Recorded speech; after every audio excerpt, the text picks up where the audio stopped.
అందరికీ నమస్కారం. ఈరోజు కథ పేరు మీరు నా గురించి మాట్లాడుకుంటే. నా వీడియో కనుక మొదటిసారిగా చూస్తుంటే నా ఛానల్ని సబ్స్క్రైబ్ చేసుకోండి. మీరొచ్చి ఎన్నాళ్ళవుతోంది? దాదాపు 4 ఏళ్ళు. అవునా? మరి మిమ్మల్ని బాగానే చూసుకుంటున్నారా?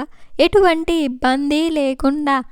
చక్కగా చూసుకుంటారు. ప్రతిరోజు మాతో కబుర్లు చెప్తారు. మా గురించి ఎంతో ఆలోచిస్తారు. మా ఆరోగ్యం పట్ల చాలా శ్రద్ధ వహిస్తారు. చాలా సంతోషం. కొత్త వాళ్ళని కూడా బాగానే చూసుకుంటారా?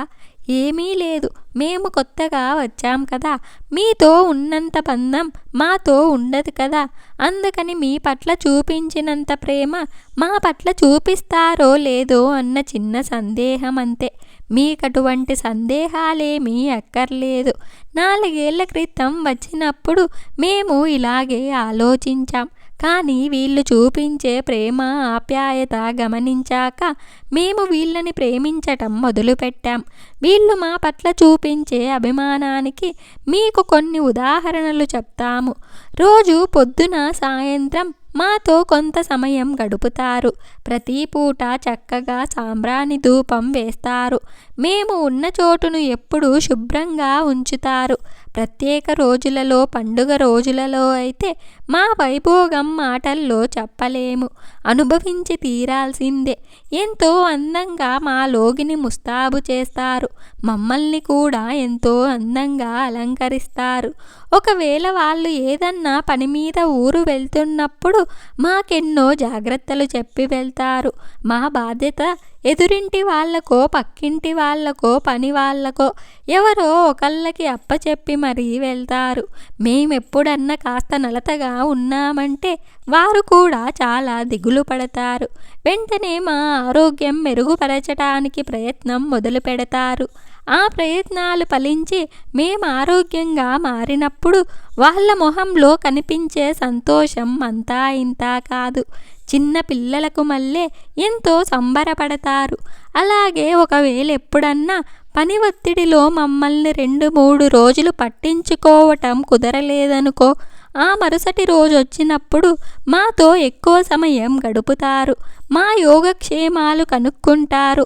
2 రోజులు ఏ పనుల వల్ల మాకు సమయం కేటాయించలేకపోయారో కూడా చెప్తారు.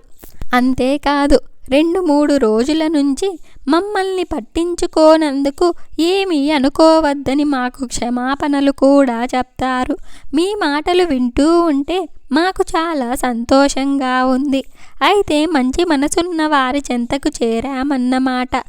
అవును, ఎంతో అదృష్టం చేసుకుంటే కానీ మనల్ని ఇంతగా అభిమానించి, గుర్తించి, ప్రేమించి, గౌరవించే వారింటికి చేరలేము. అక్షయ పాత్రల ఎంతమంది వచ్చినా ఎప్పుడూ ఇంకొకరి చోటు ఉండేలా చూస్తారు. పాత వాళ్ళ మధ్యలో కొత్త వాళ్ళకి చోటిస్తూ అందరినీ ఒక కుటుంబంలా కలిసి ఉండమని కోరుతారు. మరో ముఖ్యమైన విషయం ఏమిటంటే మాలో చాలామంది పేర్లు వాళ్ళకి తెలియవు. కొందరి పేర్లైతే అసలు నోరు తిరగదు కూడా. అంతేకాదు, మేమందరం ఒకేలా ఉండము. ఒక్కొక్కరిది ఒక్కొక్క తీరు, ఒక్కొక్కరి ఎరుగుదల ఒక్కో విధంగా ఉంటుంది. అయినా కూడా ఎన్నడూ పక్షపాత ధోరణితో వ్యవహరించకుండా మా అందరినీ ఒకటిగానే చూస్తారు. ఎవరి నుంచి ఎటువంటి ప్రతిఫలం వస్తుంది అన్నది ఏమాత్రం ఆలోచించకుండా అందరినీ ఒకేలా ప్రేమించటం వారి ప్రత్యేకత. వారిలోని ఆ ప్రత్యేకత మాకు వారి పట్ల మాకెంతో అభిమానాన్ని కలిగిస్తుంది. ఇక అన్నింటికీ మించి ప్రతిరోజు మాకు తమ కృతజ్ఞతలు తెలుపుతూనే ఉంటారు.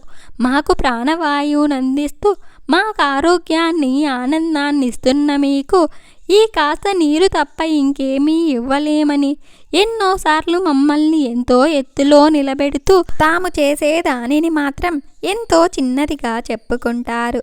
అలాంటప్పుడు మాకేం అనిపిస్తుందో తెలుసా? మీ దృష్టిలో మీరు నీరు మాత్రమే ఇస్తున్నామనుకుంటున్నారు. కానీ నీటితో పాటు ప్రేమ, ఆప్యాయతలు ఇలా ఎన్నెన్నో ఇస్తూ మమ్మల్ని ప్రతి క్షణం సంతోషపెట్టడానికి ఎంతో ప్రయత్నిస్తున్నారు. అలాంటి మీకోసం మేము ఆరోగ్యంగా ఉంటూ మిమ్మల్ని మరింత ఆరోగ్యవంతులుగా చెయ్యటానికి ప్రయత్నిస్తాము. అని ఎన్నోసార్లు చెప్పాలనుకుంటాము.